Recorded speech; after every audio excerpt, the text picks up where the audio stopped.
നമസ്കാരം. മുഖ്യമന്ത്രിയുടെ മകൾ വീണ തൈക്കണ്ടിക്കെതിരായ മാസപ്പടി കേസിൽ അന്വേഷണം തടയാൻ വേണ്ടി ഖജനാവിൽ നിന്ന് ചെലവാക്കിയത് ലക്ഷങ്ങളെന്ന റിപ്പോർട്ട് നേരത്തെ പുറത്തുവന്നിരുന്നു. എക്സാലോജിക് CMRL സാമ്പത്തിക ഇടപാടിലെ സീരിയസ് ഫ്രോഡ് ഇൻവെസ്റ്റിഗേഷൻ ഓഫീസ് അന്വേഷണത്തിനെതിരെ 3 തവണ കോടതിയിൽ ഹാജരായതിന് KSIDC നൽകിയ വക്കീൽ ഫീസ് 82.5 ലക്ഷം രൂപയാണെന്നാണ് പുറത്തുവരുന്ന പുതിയ വിവരം. വിവരാവകാശ നിയമപ്രകാരം അന്വേഷിച്ചപ്പോൾ കോടതിയിൽ കേസ് നടക്കുന്നു എന്ന കാരണം പറഞ്ഞ് പലതവണ നിഷേധിച്ച വിവരമാണ് അപ്പീൽ അപേക്ഷയിൽ KSIDC പുറത്തുവിട്ടത്. മുതിർന്ന സുപ്രീം കോടതി അഭിഭാഷകൻ CS വൈദ്യനാഥനാണ് കേസിൽ KSIDCക്ക് വേണ്ടി ഹാജരായത്. കേസിൽ KSIDCക്ക് അനുകൂലമായ കോടതി ഉത്തരവ് ഉണ്ടായതുമില്ല. ഒരു സിറ്റിംഗിന് 25 ലക്ഷം രൂപയാണ് വൈദ്യനാഥന്റെ ഫീസ്.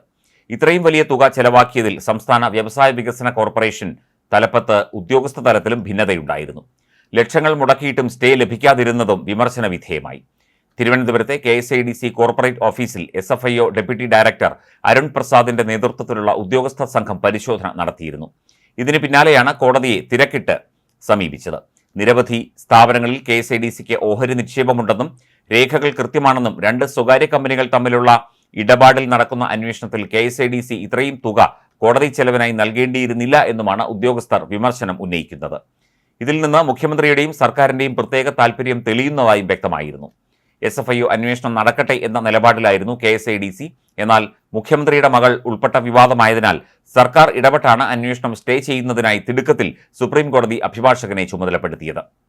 സ്റ്റേ ആവശ്യം അംഗീകരിക്കാത്ത കോടതി KSIDCക്ക് എന്തെങ്കിലും ഒളിക്കാനുണ്ടോ എന്ന് ചോദിക്കുകയും ചെയ്തിരുന്നു. സംസ്ഥാന വ്യവസായ അന്തരീക്ഷം മാറ്റാൻ ശ്രമിക്കുന്ന പ്രൊഫഷണൽ സ്ഥാപനമായ KSIDCക്ക് ഇത് നാണക്കേടായെന്നാണ് സ്ഥാപനത്തിലെ സംസാരം.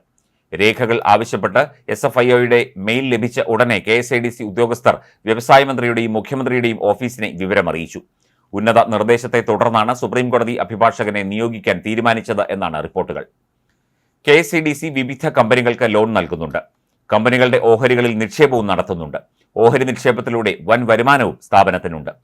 90കളിലാണ് CMRL KSIDC നിക്ഷേപം നടത്തിയത്. CMRL ഡയറക്ടർ ബോർഡിൽ KSIDCയുടെ പ്രതിനിധിയുമുണ്ട്. നിക്ഷേപമുള്ള മറ്റ് നിരവധി കമ്പനികളിലും KSIDCക്ക് ഡയറക്ടർമാരുണ്ട്.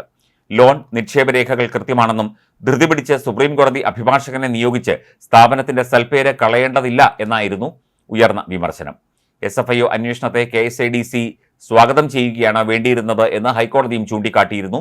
മുഖ്യമന്ത്രി പിണറായി വിജയന്റെ മകൾ വീണയുടെ കമ്പനി എക്സാലോജിക്കിനെതിരായ സീരിയസ് ഫ്രോഡ് ഇൻവെസ്റ്റിഗേഷൻ ഏജൻസി അന്വേഷണത്തിലാണ് KSIDC നിലപാടിനെ കോടതി ശക്തമായി വിമർശിച്ചത്. KSIDC പൊതുപണം ഉപയോഗിച്ച് പ്രവർത്തിക്കുന്ന സ്ഥാപനമല്ലേ? SFIO അന്വേഷണത്തെ സ്വാഗതം ചെയ്യുകയാണ് സ്ഥാപനം ചെയ്യേണ്ടിയിരുന്നത്. നിങ്ങളുടെ നോമിനിക്ക് CMRL നടന്നത് എന്താണെന്ന് അറിയില്ല എന്നത് ലോജിക്കൽ അല്ല. സത്യം കണ്ടെത്താനാണ് ശ്രമം എന്നും ഹൈക്കോടതി അഭിപ്രായപ്പെട്ടിരുന്നു. SFIO അന്വേഷണത്തിനെതിരെ KSIDC സമർപ്പിച്ച ഹർജി പരിഗണിക്കുമ്പോഴായിരുന്നു ഹൈക്കോടതിയുടെ ഈ പരാമർശങ്ങൾ.